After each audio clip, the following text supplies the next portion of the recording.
Hola, ahora que sabemos cómo se ha desarrollado nuestro sistema nervioso, hablemos un poco más en detalle acerca de las células que lo conforman. El sistema nervioso está formado por neuronas y células gliales. Las primeras son la unidad fundamental de procesamiento del sistema nervioso y las segundas son las células de soporte del sistema nervioso, entre otras funciones que veremos más adelante. Concentrémonos ahora en las neuronas. Como lo describimos anteriormente, la neurona está formada por un cuerpo neuronal, dendritas, un axón y las terminales axonales. Su estructura es el reflejo de su función: recibir, integrar y transmitir información. Las dendritas van a recibir la información, el cuerpo neuronal la va a integrar y el axón la va a transmitir. La neurona está separada del exterior por una membrana formada por una bicapa lipídica, en cuya estructura se encuentran proteínas tubulares y filamentosas que se extienden en dendritas y en el axón. La neurona está en constante movimiento y cambio. Las dendritas cambian su forma y se acomodan para facilitar la recepción de mensajes por parte de otras neuronas, y los axones generan nuevas terminales sinápticas a medida que se requiere de mayor conectividad.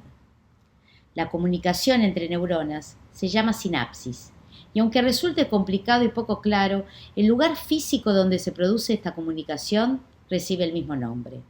Sinapsis es el nombre entonces del proceso de comunicación neuronal y al mismo tiempo es el nombre del espacio donde tiene lugar esta comunicación.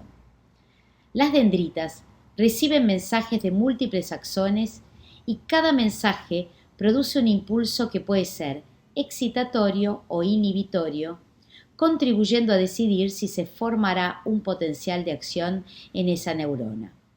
Estos impulsos se acumulan en las dendritas y luego pasan al interior de la neurona. Por dentro de la membrana está el citoplasma, que contiene al núcleo y a la información genética.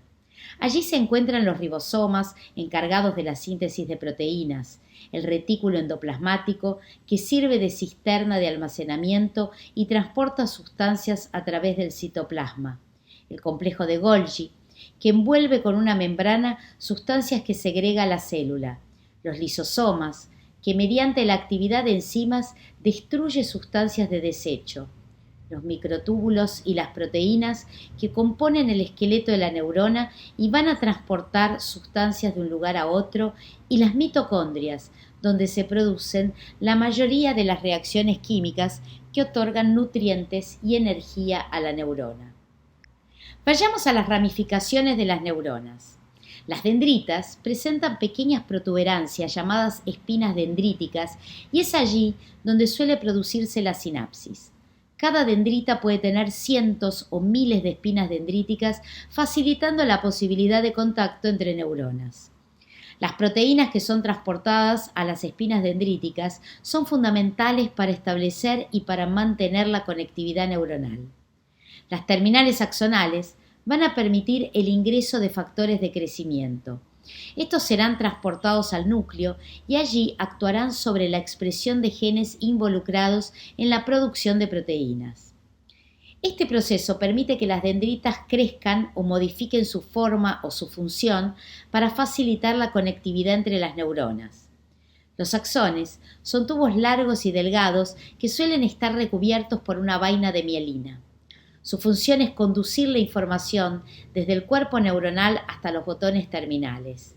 El mensaje básico que va a transmitir se llama potencial de acción y lo vamos a explicar en detalle un poco más adelante. Estas estructuras se ramifican muchas veces y en los extremos de estas ramificaciones presentan pequeños engrosamientos llamados botones terminales, que van a ser las estructuras encargadas de liberar a los neurotransmisores luego que el potencial de acción viaja por el axón. Los axones, al igual que las dendritas, presentan ramificaciones con diferentes formas y de hecho las neuronas se clasifican según la forma en que sus axones y sus dendritas parten del soma.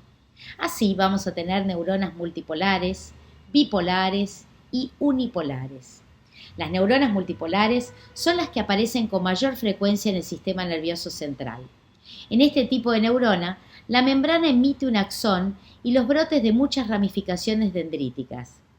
Las neuronas bipolares emiten un axón y dendritas en el lado opuesto del soma. Las neuronas unipolares emiten una sola prolongación que se divide en dos ramas cerca del cuerpo de la neurona. Tanto las neuronas bipolares como las unipolares transmiten información procedente del entorno hacia el sistema nervioso central. Muchas detectan y transmiten información sensitiva que afecta a la piel, como podría ser el tacto, los cambios de temperatura o el dolor. Otras detectan información acerca de órganos internos, de los músculos o de las articulaciones. El sistema nervioso central se va a comunicar con el resto del cuerpo por nervios que están conectados al encéfalo y a la médula espinal y así transmite la información desde los órganos sensoriales al encéfalo y desde el encéfalo hacia los músculos o las glándulas. Las neuronas no tienen la capacidad de almacenar nutrientes. Así, para no morir rápidamente, necesitan de estructuras que le aporten nutrientes y oxígeno. Estas estructuras son las células gliales o neuroglía. Sus funciones son darle soporte a la neurona, es decir, mantenerlas fijas en su lugar, suministrarle nutrientes y otras sustancias requeridas para la comunicación neuronal, porque no tienen la capacidad de almacenar los nutrientes, o sea que estas células se los proveen. Actuar como un aislante entre neuronas para que los mensajes neurales no se mezclen y, por último, eliminan los desechos ocasionados por enfermedades o por lesiones. Hay varios tipos de células gliales.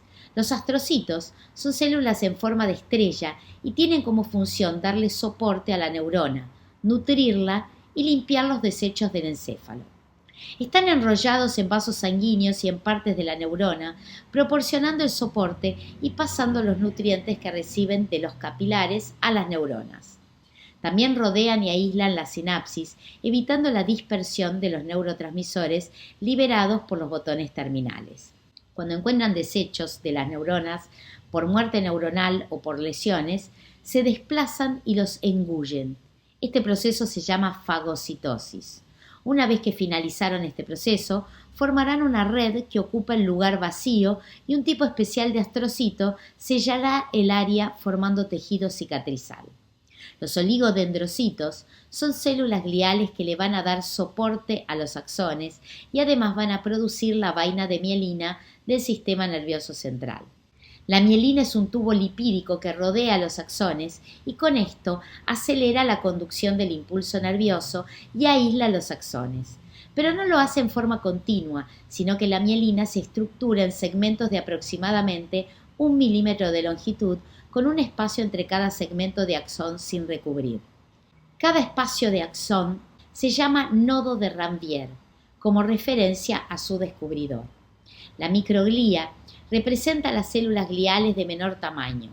Al igual que algunos astrocitos, fagocitan desechos ingiriéndolos y descomponiéndolos y protegen al encéfalo de microorganismos que son nocivos. Y por último, están las células de Schwann, que tienen la misma función que los oligodendrocitos, pero en el sistema nervioso periférico.